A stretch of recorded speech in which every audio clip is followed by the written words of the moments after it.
You are watching the press preview, the first look at what's on the front pages as they arrive.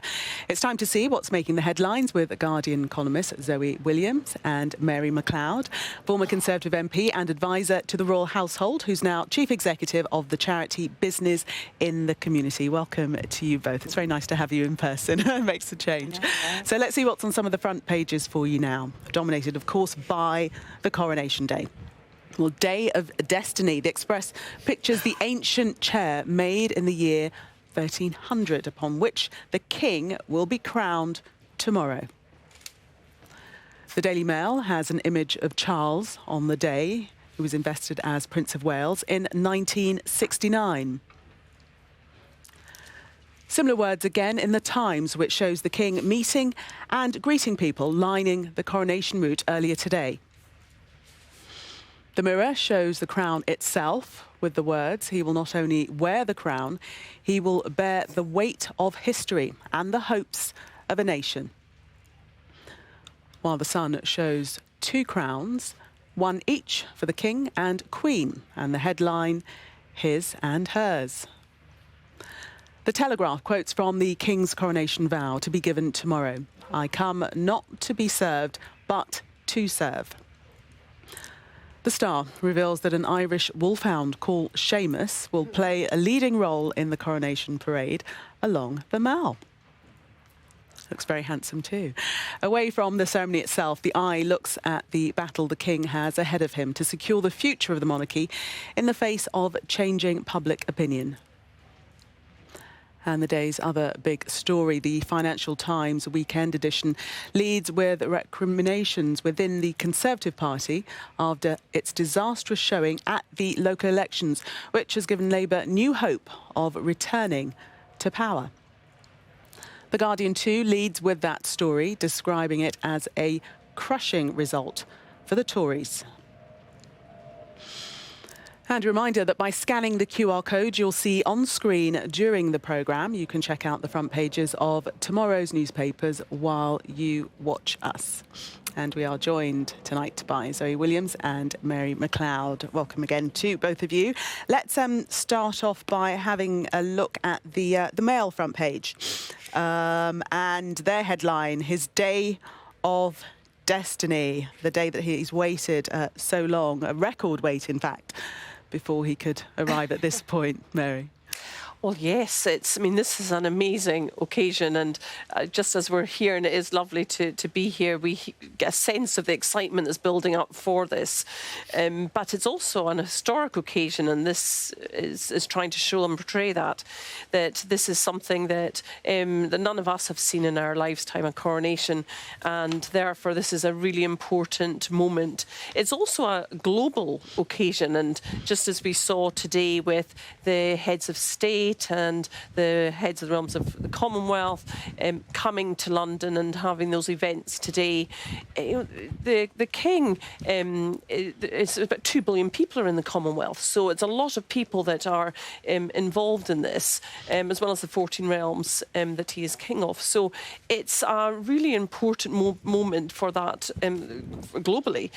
And then, but what also is nice about all of this is that it actually also then brings in the local, because it's also about community, and we'll see tomorrow, yes, the military and the pomp and circumstance with what we are, so incredibly good at in Britain, but we will also have that community element as part of it, and I and others will be there in the Abbey representing some of those charities that the King has been heavily involved with for many years, and has done an amazing amount of work trying to change lives and transforming communities and helping communities thrive. So it really is a moment that is really special for the country, but also for individuals right across the nation. And Zoe, how do you think that the King has done in terms of inclusion? As Mary was saying, there are very many people from the community involved. Do you think that's something he's really worked hard to achieve? It's really difficult for the King, I think, because he has track record of making the right noises that would please the kind of people who are interested in inclusion, but it's a very, very difficult. He's kind of ascended to the crown in a very difficult time for the nation. So there will certainly be people saying they cannot stand the display and the excess in the middle of a cost of living crisis. And that is, it's a difficult situation. And I don't think there would have been a perfect course to navigate through it. I think the Mail front page is really interesting because, an absolute news standard is that you use the most recent picture of the person. It's just like a given. You kind of have to. And as a result of that, you see on all the other papers that didn't want to use a kind of picture of the king as he is now, they use either the crown or the throne. They use some kind of image to stand in for him. Why do you think that is? Well, I think because in order to give it its proper sense of kind of circumstance, you don't really want to see him as a nice, smiling 73-year-old guy shaking people's hands. You want a kind of sense of occasion. You want a sense of majesty. You want a kind of massive thing. So they're using visual metaphors instead of using the king as he is.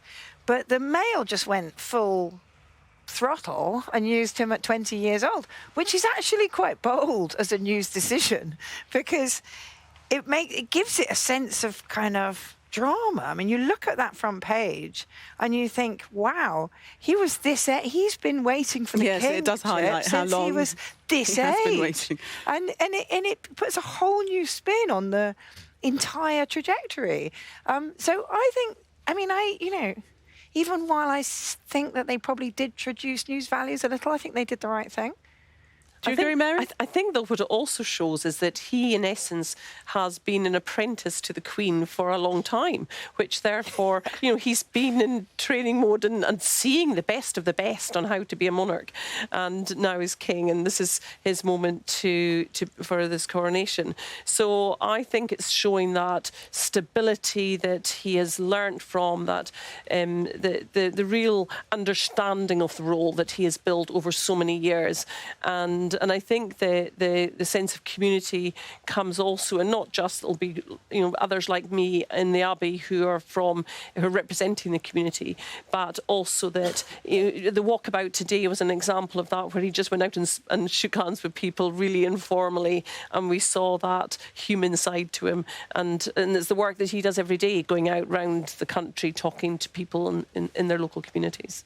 Yes, and Zoe, as you say, the other papers also not choosing to show the king as he is now. They pictured the crown there. He will not only wear the crown, he will bear the weight of history and the hopes of a nation. Do you know what I really felt for the Mirror with this page? Because they're not natural. They're not natural establishment journalists, but they are natural royalists. So a moment like this poses a real problem for them because they haven't got all the kind of language of the establishment, and yet they don't want to alienate anyone. So they come out with this basically word salad. What does bear the weight of history mean? What does the hopes of... in what sense does he bear the hopes of a nation? It's sort of like... It's sort of like somebody trying to be a monarchist really, really hard. And, hats off. They are trying, but I don't think they've quite got it. But I also think the hopes of a nation, at a time where so much around us is negative, and there's young people who are really struggling and self-harming, and there's lots of atrocities happening around the world, that where do you give hope to the people of a country, and especially young people? And I think where I see the hope is in being able to establish something about what's positive about Britain, what's supporting the areas in Britain that really need help and recognition. And I think that, to me, is embodied in some of that, where it says the hopes of a nation. And then we look at the Eye, and they're talking about the battle that he has ahead to secure the future of the monarchy, Zoe. And nobody knows what the future will be, but it does suggest that he has a struggle on his hand if he wants to maintain the monarchy in its current form. Well, look, I think there's a kind of challenge. There's a three-way challenge, and one part of it is much more serious than the other two parts. One part of it, the more serious part, is the Commonwealth. The kind of distributed nations of the Commonwealth. A lot of them are just not keen on having a monarch anymore, and are. But that doesn't preclude them from being in the Commonwealth. No, because you can be a republic and still be in the Commonwealth. But it does make it very it makes it puts the royal family in a more difficult situation than it puts the members of the Commonwealth, if you see what I mean. Because part of their legitimacy and part of their grandeur was that they weren't just the royal family of the United Kingdom, but they were kind of standing for this enormous body of people. And so, and obviously, King Charles is going to take it with good grace, if a number of nations declare independence or declare they're now republics. But it is a very serious challenge to the royal family to be sustained in the way that it is at the moment by in the United Kingdom. The second challenge, of course, is the rifts within the family, because that kind of Harry and Meghan situation isn't going away. And the third challenge is the kind of obvious slight friction between him and Princess Anne last week, when he's talking about kind of slimming the family down, and she's saying, well, it's already slimmed down. There are obviously live debates within the inner circle about how large this family should be following the death of the Queen. I think they'll be able to figure that out. I think the Harry and Meghan situation is going to be a little bit less pretty, and I think the Commonwealth situation is going to be more important. Mary, let's talk about the service tomorrow. We know that the theme is one of the king coming to serve and not be served, and that's very much a theme that he's wanted to get through. Yes, and I think that is a very real thing for him. He has spent his life to this point in this role as when he was Prince of Wales and now King, in essence serving across across the United Kingdom, and now of course also Commonwealth. But he sees his role very much as the Queen did. Actually, this sounds very much like what the Queen would have said. I'm here to serve. She very much saw her role as service, the late Queen. So this is something I think is a really engaging title, because I think that is really truly him, and that's seen in the work he has done.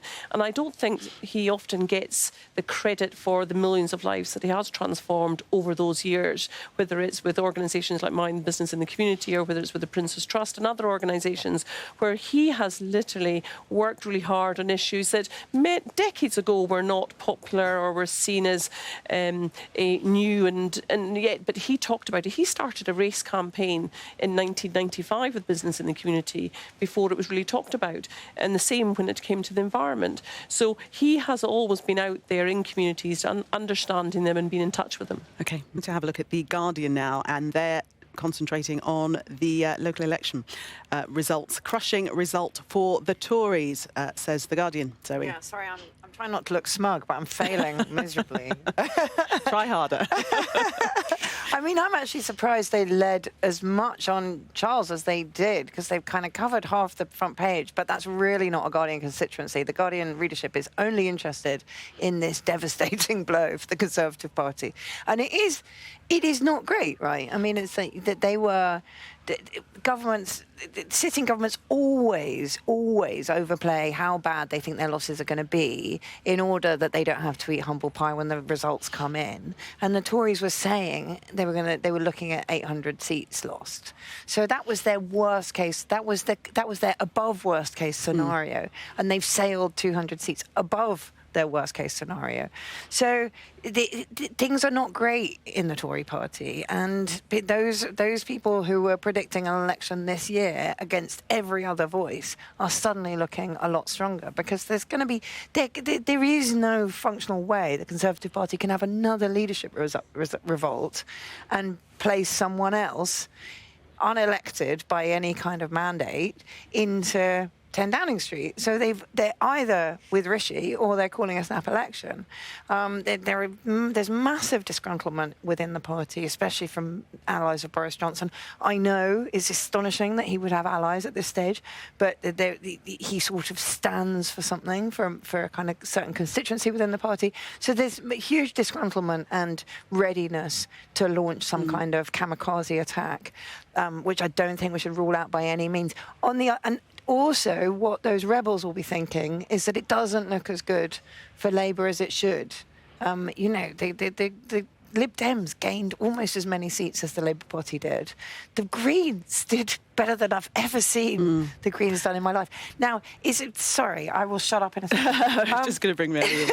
But, you know, the whole thing, and I've seen this so many times across 30 years, is that people vote Green in locals and then Labour in generals, because they kind of see Green they see locals as a chance to make their values felt, and they see general elections as the point at which you have to get serious and get the party you want in. So I wouldn't at all extrapolate that the Greens are going to get loads of seats in the general election, but I do extrapolate that the Labour Party is not winning the hearts and minds that it needs to. Mary, do you agree with that it's maybe a protest vote in terms of the Greens, but perhaps more serious in terms of what Labour's taking? I agree with several things. The first, that it's not a good night for the Prime Minister, and I think to some extent some of those results were anticipated with the polls that we've had over recent months. So it's definitely I think the Prime Minister and the party chairman has come out already saying how disappointed they are with the results.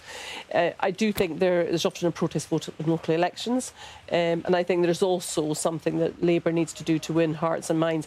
I also just would add that I think a week's a long time in politics, and there is probably another year till the next election. So therefore, it's up to the Prime Minister. I do not think there'll be a change of leader. So therefore, it is up to the Prime Minister to deliver on his 5 priorities. I think the public, it's democracy. The public will then vote to see whether, if they feel he has achieved anything that they believe is worthwhile in that year. So he's fairly still new in role. So I'm not surprised by those results. But he really has to get with the cabinet deliver now for the country. Or there will be, a really difficult general election coming up. OK.